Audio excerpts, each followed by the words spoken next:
आज जो कहानी मैं आपको सुनाने जा रही हूँ उसका टाइटल है तोते का निर्णय। एक तोता एक दिन पेड़ की ऊंची डाल पर बैठा था। वह अभी अभी एक कच्चा अनार तोड़कर लाया था। बड़ा स्वाद लेकर उसे वह खा रहा था। तभी उसने देखा कि सामने वाले गुलाब के एक फूल पर एक तितली और एक मधुमक्खी आ बैठी। दोनों साथ साथ आई थी। दोनों ही उसका रस पीना चाहती थी। वे आपस में झगड़ने लगी। तितली बोली, अरे पहले मैं यहाँ आई हूँ, इस फूल पर मेरा अधिकार है, तो और कहीं चली जा। मधुमक्खी कहने लगी, हटो, तुमसे पहले मैं आई हूँ, चलो तुम ही कहीं भाग जाओ। दोनों काफी देर तक आपस में इसी प्रकार तू तू मैं करती रहीं। अंधेरा घिरने लगा था। उन्हें घर भी लौटने की जल्दी थी। दोनों में से कोई भी ना तो उस फूल का रस ही पी रही थी और ना उसे छोड़ पा रही थी। सहसा उनकी निगाह डाल पर बैठे तोते पर पड़ी। उन्होंने तोते को पुकारा, तोता भाई, कृपया इधर आइए। आप हमारे झगड़े का फैसला कर दीजिए, हम आपके बड़े आभारी होंगे। तोता फुदक कर अब गुलाब के पौधे के पास आ गया था। कहिए, आपका क्या भला कर सकता हूँ मैं? वह पूछने लगा। दोनों ने अपनी समस्या उसके सामने रखी। तोता कहने लगा, मैं आप दोनों को ही देख रहा था। दोनों ही साथ साथ आई थी।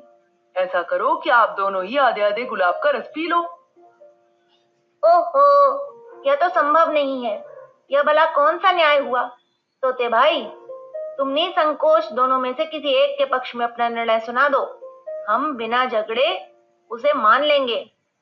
अपनी लंबी सूंड घुमाते हुए तितली बोली। तोता कहने लगा, बहनों, मिलजुल कर रहो, साथ साथ खाओ, साथ साथ प्रेम से बोलो और साथ साथ रहो। एक दूसरे को सहयोग करो। किसी के साथ मिलकर न रहने वाले, अलग अलग चलने वाले क्या भला अच्छे कहे जा सकते हैं? क्या वे कभी दूसरों का सम्मान पा सकते हैं? अब तोते ने दो पल सोचा। वह फिर कहने लगा, सुनो, सुनाता हूँ तुम्हें अपना निर्णय। बुरा न मानना, ध्यान से सुनना। मधुमक्खी और तितली तोते के पास खिसक कर और आ गईं। बड़े ध्यान से वे उसकी बातें सुनने लगीं। इस फूल पर मधुमक्खी का अधिकार है, तोता कहने लगा। यह सुनकर मधुमक्खी प्रसन्नता से भर उठी, पर तितली बड़ी ही उदास हो गई। वह पूछने लगी, ऐसा क्यों कहा तोते भाई? मैंने आखिर क्या अपराध किया है?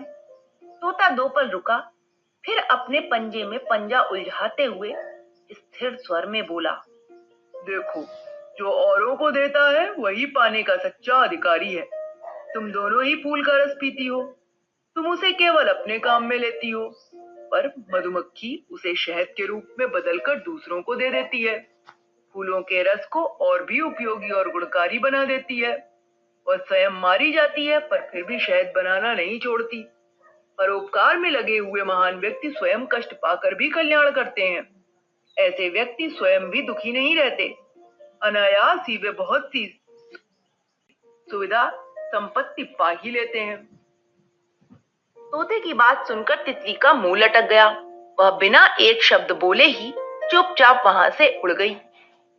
धन्यवाद तोता भाई, मधुमक्खी ने हंसते हुए कहा और फूल पर बैठकर आराम से रस पीने लगी। वह मन ही मन सोचती जा रही थी, उस जीवन से भी क्या लाभ जो दूसरों का उपकार न कर सके, उनके कुछ काम न आ सके। तो बच्चों, इस कहानी से हमें यही शिक्षा मिलती है कि हमें हमेशा जीवन में ऐसे कार्य करने चाहिए जिससे दूसरों का भी भला हो। Okay, bye.